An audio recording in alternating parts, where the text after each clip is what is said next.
So thank you everyone for joining us today. I want to introduce the folks who are here up with me today. We have, of course, our CAO, Sarita Nair, and former Government Accountability Office in the Auditor's Office, and there's a reason why I'm mentioning that, and our Chief, Mike Geyer, and Deputy Chief Gonzalez, and Teresa Deanza from Nurse Examiners, Albuquerque Sane, and of course Connie Monahan from New Mexico Sane. These folks too have been involved with us for a long time, so by way of expertise, these two in particular are the experts on this matter, and I believe they're available for a few questions after. Okay, so many of you have heard a lot from me about the backlog of the sexual assault evidence kits in our state, commonly known as rape kits. And when I was state auditor, in that role, we worked very, very hard with Sarita as CAO, GAO, and law enforcement agencies for the state's first ever sexual assault backlog audit. And this was the first conducted of its kind in our state and has resulted in much progress at the state level. Shining a light on the backlog was one of the most important projects that we worked on in the auditor's office. And it matters so much because it really is it is both a symbol and a reality when it comes to honoring the commitment to survivors who have taken the time and made the commitment to come forward and share this evidence. And of course, also to identifying offenders and putting them behind bars. Now, in our state, 1 in 4 women and 1 in 20 men have experienced sexual assault, and 65% of those victims are minors. In our audit, we found that there are 5,440 untested kits across the state, with nearly 75% of those right here in Albuquerque. Now, as a parent of 2 small children, it really hits at home even for me, and even my mother-in-law, of course, was on the same board. So these are issues that I actually learned about from people in my life, from my mother-in-law to my coworkers and to my wife. And for us, this is something that we cannot let stand any longer in our city. I also want to remind folks that throughout the campaign, I decided to run our city on focused priorities. We are not here trying to solve every single problem in the state and in the country. What we are here to do is actually address the problems that we can fix on our own, so we don't have to wait for anyone else to deal with these issues. And the rape kit backlog in Albuquerque is a perfect example of that. So we've made some progress after the audit came out. I mentioned at the state level, actually I want to share that the Secretary of Public Safety and our governor have put forth a plan to end the state backlog by the end of their term and worked very closely with us in that process. Unfortunately, that was not the case in Albuquerque with the past administration. Now, we did have some support from City Council with a couple of resolutions to apply for different funds and to provide a time frame for processing these kits. And so those efforts are appreciated and were helpful. But we need to actually finish the job and end the backlog. And so despite these efforts, we have a whole lot more to do, and we're going to get started today. So I'm signing an executive order to do just that. We are calling on APD and the Sexual Assault Evidence Response Team, known as ASSERT, to develop a comprehensive plan to address the backlog of untested kits in APD's possession. This plan includes funding requirements, the vendors to be used, and federal grant funds that can be used. It also is a plan that includes a process for ensuring that a new backlog of untested kits does not develop in the future. Finally, we are addressing this with urgency. The plan is due March 15th to our office. Now, I want to acknowledge and share my appreciation for our first responders and for the sexual assault nurse examiners who do this kind of work day in and day out. And I also want to say that we have new leadership at our crime lab. We have, as part of the APD restructuring that you heard about a long time ago, one of the changes inside of that was bringing in some new leadership and oversight into that operation, which is going to enable us to actually execute on the plan that I just shared with you. So when rape kits are tested, DNA records are then entered into the FBI's national database called the Combined DNA Index System, or CODIS. And the DNA match can aid in investigations and lead to convictions. In Detroit, 58% of the kits that were entered into the CODIS had matches. In Cleveland, testing over 2,300 kits yielded 968 investigative leads. So make no mistake about it, this is law enforcement. This is getting criminals off our streets. Eliminating the rape kit backlog is a proven step that we can take to fight crime in our city and make our public safer. As state auditor, I work to shine a light on the rape kit backlog. Now, as mayor, I'm calling on all of us to work together to clear it. Now, I want to introduce Sarita Nair to go over some of these details, our city's Chief Administrative Officer. Sarita. Thank you. Thanks, Mayor. Mayor Keller and I have been standing next to each other in Connie for almost 3 years now, talking about untested sexual assault evidence kits. And in 2015, we embarked on a wildly unpopular audit where we walked into police and sheriff's offices across the state and asked questions that no state auditor had ever asked before about specific pieces of evidence. But what we found was that once people understood the issue, there was a genuine willingness to fix the problems. And police chiefs, sheriffs, detectives, and evidence technicians from all across the state really stepped up, sent their kits into the state crime lab. Scott Weaver, the Secretary of Public Safety for the state, stepped up to make sure his labs had the resources necessary to get the job done. And as a result, as the mayor mentioned, the rest of the state's backlog of untested kits will be tested around the middle of this year.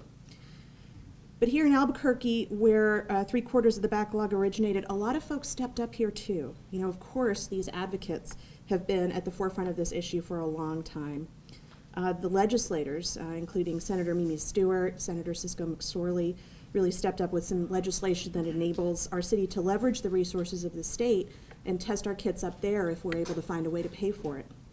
And they also established a process where New Mexico taxpayers can check a box on their return and divert some of their, if they have any sort of refund, they can divert that to a fund that goes to testing kits and also sexual assault service providers. So that should be on your 2017 tax return. City Council stepped up, as the mayor mentioned, with ordinances that set timelines for processing kits and also established the ACERT team. And APD did step up. At that time, it was actually Deputy Chief Eric Garcia who oversaw the crime lab, and his team worked to secure that federal funding to test a portion of the kits and track them.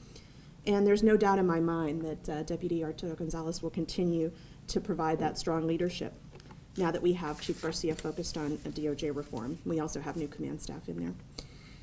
We also have new leadership that will support this effort, including Chief Geyer, who served at the Family Advocacy Center and was on the board of the Sexual Assault Nurse Examiner program. But like the old saying goes, a goal without a plan is just a wish. And dedicating resources to testing 200 kits here and 90 kits over there is just not a plan that will get us to addressing all 4,000 kits. So that is why Mayor Keller's executive order is so important today, and especially right now. We are in the process of putting together the budget for next year. And that is why we have set the high bar of just about 60 days for these folks to get the work done, and I have no doubt that they will. We believe that if presented with a comprehensive plan to address all of the untested kits and request for reasonable funding to make it happen, the council will step up once again to make sure we have the resources to get the job done. I want to thank Mayor Keller and everyone here today for their leadership on this public safety issue, especially on behalf of women and children. And in closing, I just ask that you remember that testing the kits is only one part of a larger process. And to make this effort successful, we need to make sure that sexual assault service providers like SANE, like the Rape Crisis Center, are adequately funded so that they can do the work with victims who are in some cases having to revisit some tragedies from many years ago as we go through this backlog. Everyone in our community can step up and do their part to make sure that these organizations are adequately funded, and we hope you'll join us in ending the backlog here in Albuquerque. Thank you. Thank you. Okay, now I think we actually have to sign these. Is that, do we just check on okay. So folks will have, they'll be able to see copies of this and so forth, of course. But by doing this as an executive order, we are hoping that, we are actually going to take action and not just talk about this for another 2 years, which is unfortunately what happened last time we raised this issue in Albuquerque. So this is the first step to that, and I am signing this executive order over. And as I'm learning, who do I give these to? All right. So thank you all so much for coming, and our team up here is available for a couple of questions. Yeah, so as you were saying, talk is cheap, basically. Years talking about fixing this problem. About how much do you estimate this is going to cost to get these, 4,000 here in Albuquerque finally tested? So the numbers have shifted a little bit, and we know that I think the good news is in aggregate, in the scheme of things, it is not a big number. I want to say less than 4 million. Does that feel, or are we? To get them tested. Yeah, that's to get them tested. Now, part of this plan is to come up with the actual figure, right? That was the first piece that I mentioned. So I want to emphasize that that's based on old information that we were given. So that's kind of a ballpark. It's going to take a little bit more than that to set it up so that we can prevent the backlog. That's also why this is part of our legislative priority list. I mean, we have, as you'll see at City Council tomorrow night, there's a laundry list of everything that we would ever want that, of course, we're supporting and joining with council tomorrow night to do that. But we want to be clear about priorities that will actually make a difference on some big issues. And this is a classic example where we can wish for all we want and have whatever long Christmas list we want. This is a affordable item that the legislature can help with, and that also we'll step up as a city to help with, and we can actually get the backlog done. So it's achievable, and that's rare, I think, for some of these issues. Yeah, good to see you, by the way.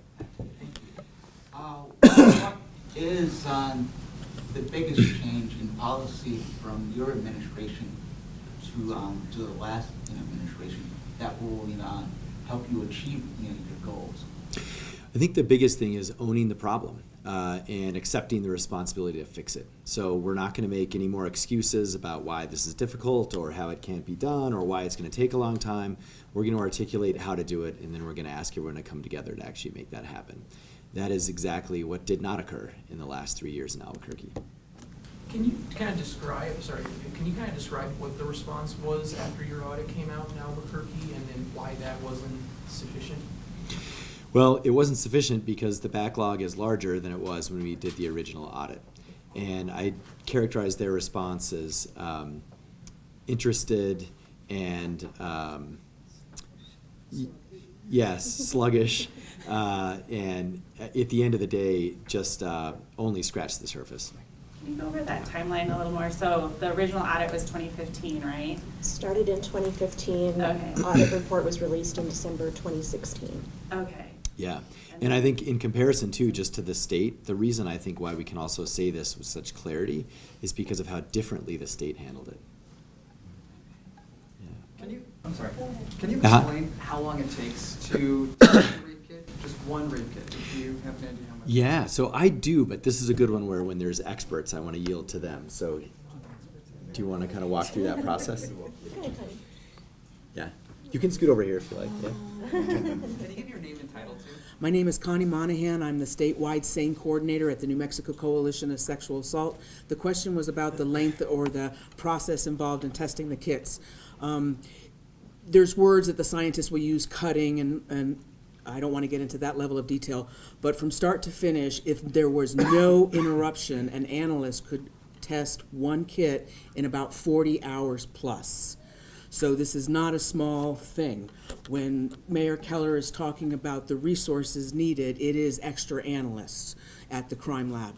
The state crime lab has 11 or 13 analysts, whereas in comparison, the APD crime lab has... We have 9 right 9. So just the fact of DPS... 3 times the backlog. Right, Yeah. right. 3 times the backlog and 2/3 the staffing. So that's a real good measurement of the attention that the state has given and that Albuquerque needs to step up with. And how much would one kit cost to completion to? The average cost for completing a kit would be $600 to $1,000, and that is not an exhaustive. That is probably a minimal X number of swabs to identify the DNA. Did the city get any money, any federal grant money? And if so, how much and where is it? What happened to it? Yeah. Excuse me, my name's Teresa Diaz. I'm the director for Albuquerque SANE, and I co-chair the ASSERT, the Albuquerque Sexual Assault Evidence Response Team, with Deputy Chief Art Gonzalez. The city of APD applied for the SACI grant, the Sexual Assault Kit Initiative, through the Bureau of Justice Affairs, and was funded in October for $2.499 million, almost $2.5 million. We're still in the process of meeting all of their funding requirements, revising budgets, getting documentation, and so we have not received any of this money to date. And the other little clarification that I want to make is that although the lab currently has 9 analysts, 6 of those analysts are still in training because they've just recently been hired, and the training process for a DNA analyst takes approximately 9 to 12 months. Okay. Well, thank you all, and I just want to mention too on that, this does speak to why we also have urgency, because even if we have a plan and we figure out the resources how to do it, it's still going to take years to actually end the backlog. And so that's why we're getting started today. Thank you all so much for coming. Thank you.